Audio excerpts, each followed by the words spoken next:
the legendary Glenn Lazarus. Now, right throughout finals footy, we're going to be having a retro guest. And Lazo, what a champion. 70% win rate over his career. Never missed a final series. 5-time premiership winner. Of course, he capped it off with one with the Melbourne Storm in his last game as a first grader. A simply remarkable footballer and human being as well. We're pleased to say the car-wheeling superstar that is Big Lazo, the Brickman Eyes, is in the house tonight. Hello, Lazo. Great to have him here, isn't it? And aren't this crowd loving it? Look at it. He's still got a strut on him too. He's coming up to say good day. Mr. Gray. Hello, Lazo. I'm all right, mate. How are you? Really good to see you, mate. That's good. It's funny. I've been looking out at this crowd and I could just see your eyes peering over the back of them that whole time. You are one intimidating human being, mate. Oh, I was a few weeks ago. I was 150 kilos. I've lost a little bit of weight, You're looking all right, Lazo. No, I'm going all right. Now, as much as you love Gal, we've got a little desk set up for you over there. Desk I've got for you over there. Sorry, I didn't see it. Thank God. There he is. Broke my shoulder. Just watching those highlights of you, Lazo, unreal. Just over the years, what you've been able to achieve as a player. How often do you reminisce about what unfolded? We've got the 3 jerseys there in front of you, 5 from 5. It's remarkable. Yeah, I often think about why me, you know, why I was able to achieve so much at every club I went to. I guess at the end of the day, I was just introduced through my football career to some of the most positive and, you know, people that gave me a lot of confidence in what I was doing. And obviously I played with some very, very good footballers. There were some pretty good players in those teams. But I just love this time of the year. I think it's such a wonderful time of the year when the semi-finals are on and Sydney's alive and everything's going on and so forth. But I've been asked to do that a few times. But I can't do it anymore. Not anymore? I can't do it anymore. Oh, I love it. So, but Lazo, all 3 of your teams, they're playing in the finals, all 3 of them. So yes, they are. I'm very spoiled. Where do your allegiances lie, though, if it comes to the decider? I'm just going to sit back and let it unfold and hopefully the best team will win and hopefully, you know, maybe 2 out of the 3 obviously might be in the grand final. That'd be good. Lazo, I don't want to say you're lucky enough to win 5 grand finals because you obviously worked very hard for it. But do you have a favourite? Is there a favourite grand final? Look, that's probably like asking if you got a favourite child. That's easy for me. Mason. Well, say it all the it's time. not so easy for me, mate. My first one in '89 was a special one, of course. It was I was playing for the Raiders, who was a local team that I, you know, because I grew up in Canberra, Queanbeyan area. So, but the first Broncos one, it was a massive relief for me because there was a lot of pressure on me. I felt that the Broncos were demanding success straight away. And, of course, the Melbourne Storm one, it was just unbelievable to suggest that a club can come together and in 2 years win the competition. It was just unbelievable and a great way for me to finish my career.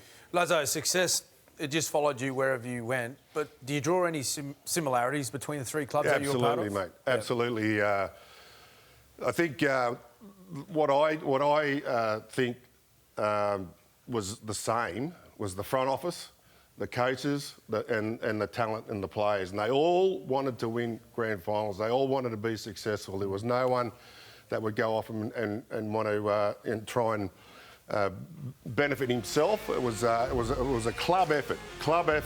And as I say, I was just so lucky to meet the McIntyres, Les McIntyre and John McIntyre at the Raiders have helped me so much in the early days, and then of course Reeves and Wayne Bennett and blokes like that, and then of course the Melbourne Storm, Reeves again, and Chris Anderson and so forth.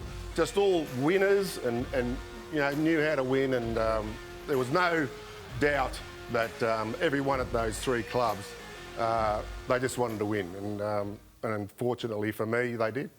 Lazo, what about specifically a couple of coaches that we have this season? You've played with both Ricky Stewart and Craig Bellamy. As players, do you see any specific playing qualities in terms of how they're coaching their sides as well? Yeah, look, I think they're both wonderful coaches. And I just think obviously I live back in Canberra now, and I take particular interest in the Raiders. And Ricky's done a wonderful job this year.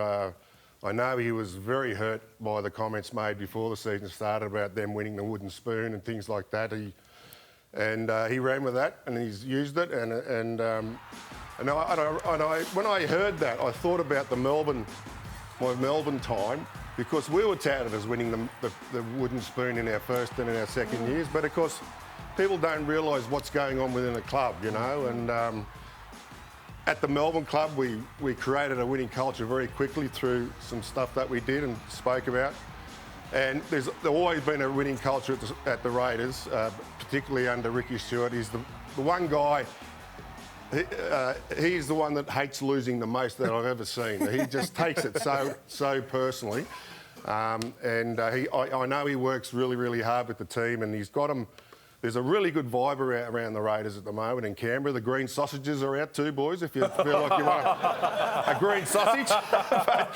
but there's just a really good vibe around Canberra and around the club. Ricky's done a great job, and I wish him all the best. Glenn, in your day, you were regarded as the best front rower in the game during your era.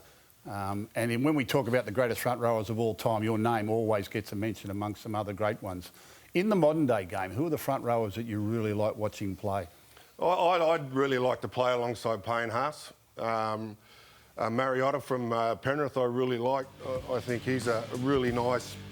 He's just the sort of front rower that... When I played, the front rowers that played with me, we always complimented each other, you know. If I took the ball up and got a quick play the ball, I knew Brent Todd would come onto the ball, he'd make it great, you know. And then, of course, Ricky and Laurie and Mal that have all the room to move and stuff. And I just think those sorts of guys, like we're seeing here now, like Payne, just no nonsense. He's got a great offload. But the big difference, I think, today is that they've got a lot more footwork about them and stuff. I mean, I don't know, I obviously didn't have the luxury of any footwork. I just had to try to run through a brick wall, and my job was quite easy. Just run hard and get a quick play of the ball. Hopefully the team would benefit from that. And I think, you know, Payne has Mariotta from the Penrith. I liked watching him play right through the grand finals at Penrith won. He doesn't get a lot of mentions because there's some stars there, but geez, he does some quality work for that Penrith side. Moses Leota, yeah. Yeah, Moses, yeah. Big unit. Sorry, anyway. Lazo, our tab top three has evolved into a tab two for the final series. Triumph and tragedy, so we're going to go to that 1999 grand final. Storm v Dragon. The triumph, obviously, the success of the win and getting away with an amazing comeback. The tragedy was, in the end, poor old Dragons fans seeing Jamie Ainscough give away a penalty try at the death, and the converse, poor old Craig Smith copying a beauty there. Well, it's the right decision, surely. I mean, that's definitely a penalty try. Got to be. Craig Smith, who was the player that was tackled by Ainscough, wonderful story. I mean, I could go talk to you for hours about Craig Smith. He's such an inspiration to that club. That year, he had a lot of setbacks, played a lot of reserve grade, but came in. We got beaten by St George in a prelim semi-final. There had to be some changes, and Craig Smith, the guy there, he came into the team, and he was an inspiration, obviously, to the entire club. And it was a great day. 107,000 people. First game and grand final played there. Obviously, the Olympics were going to be there the next year. It was a big day. Can you tell us a little bit about the conversations at half-time, Lazo, at that game? Because the Dragons were well and truly on top, weren't they? Yeah, they were. I think it was 12-4, 12-2 in front.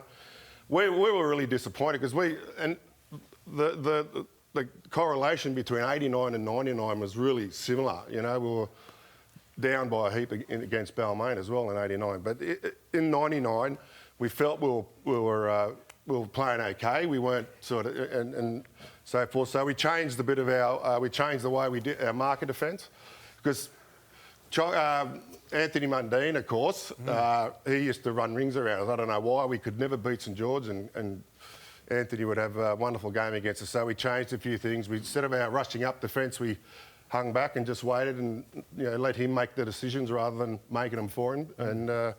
And it all worked out. But I remember very vividly about halfway through the second half in that game, We got messages out that their bench was busted and they just didn't have any replacements left. So that was sort of a bit of an inspiration for us to just knuckle down and make sure that we made them work. And in the end,